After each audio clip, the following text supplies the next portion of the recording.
what appeared to be a deceased person at this location.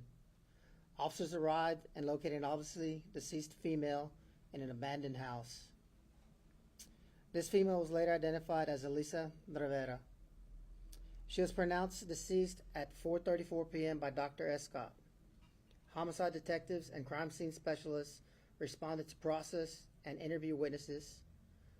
The investigation is still ongoing, but Rivera was murdered at this location by an unknown suspect, and her body was left at this residence. A press release for this murder was issued, as well as surveillance video showing a person of interest seen walking with the victim shortly before she was murdered. This was initially believed to be an isolated incident.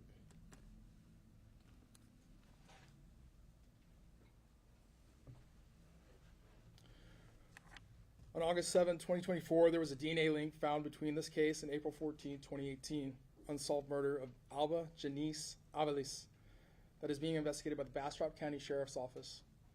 The Austin Police Department has been in contact with the Bastrop County Sheriff's Office and discovered that on April 14, 2018, at approximately 7:30 a.m., the body of Alba Janice Avalis was discovered by a passing motorist.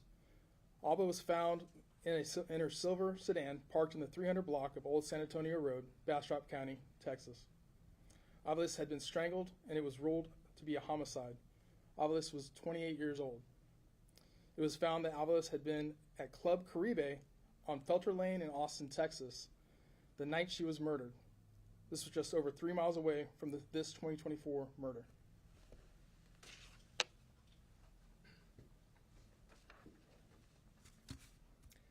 There have been no suspects identified in either of these cases.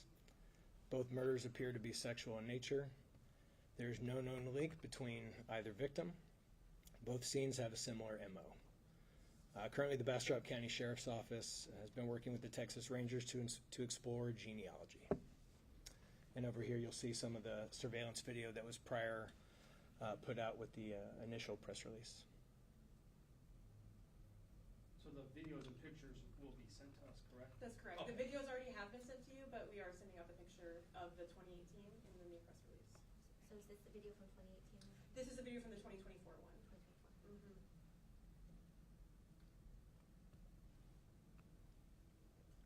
So this subject was seen walking with our victim within 24 hours of her death.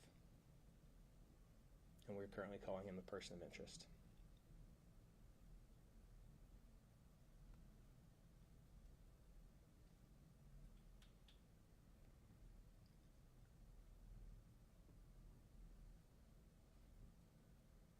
This surveillance video was in the same vicinity of where the abandoned home was, correct? Correct. Ms. Austin? Yes. And we can open up to questions if anyone has questions. What exactly is the connection between the two that you're suspecting as of now? I know the investigation is ongoing, but is there forensic speculation that this is what is linking the two? Correct. The actual link between the two is DNA that's linking the 2018 to our current murder. Can you specify what DNA that is? Just the suspect DNA at both scenes. I can't get into the more specifics about it, but both victims are believed to have been sexually assaulted. There was DNA found at both scenes, like multiple sources of DNA at both scenes. But the same suspect links back in both cases. Unfortunately, that suspect does not come back to what we call CODIS, the national database, so they're not in that system. Yes. For the most recent suspect, Alyssa, she was found in a home dead. Do you know how she was killed? She is believed to have been strangled as well. Okay. So they were both strangled? Correct.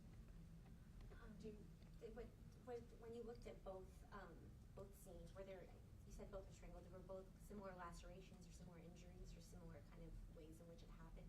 Correct, yes. There was trauma to the body on both as well. Do you guys believe that it's just these two women at this point, or that there could potentially be more? There could be more. These are the only two that we've actually linked through DNA.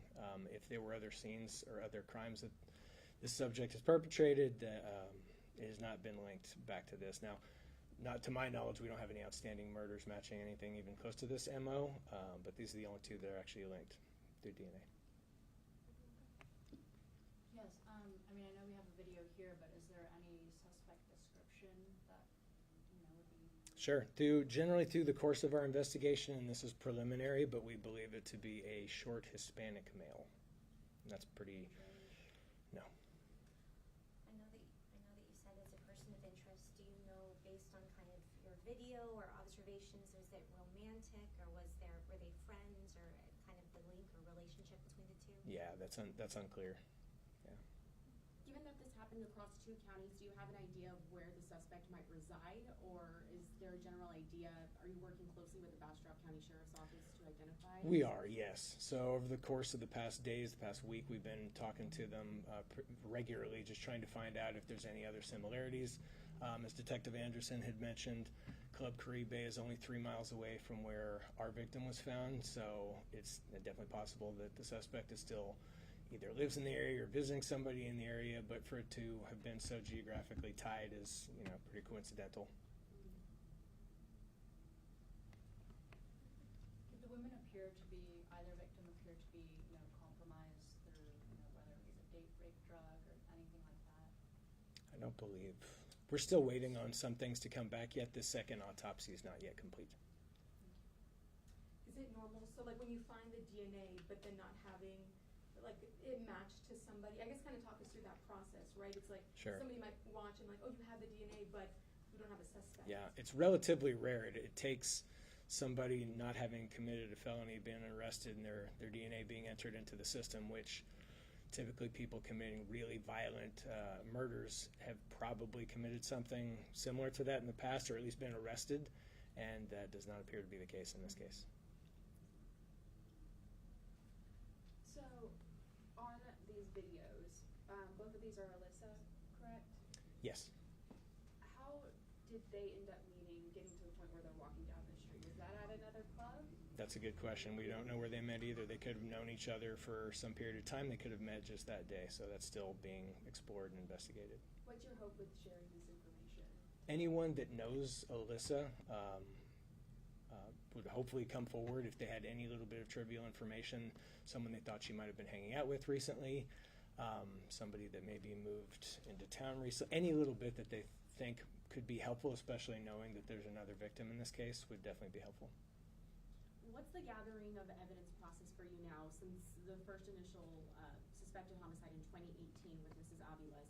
Are you interviewing some of her friends and family as well? Are you going through cell phone records? What else in addition to DNA gathering are y'all along with the Bastrop County Sheriff's Office doing to find a suspect? Sure. So we're comparing a lot of the evidence that we have with their case.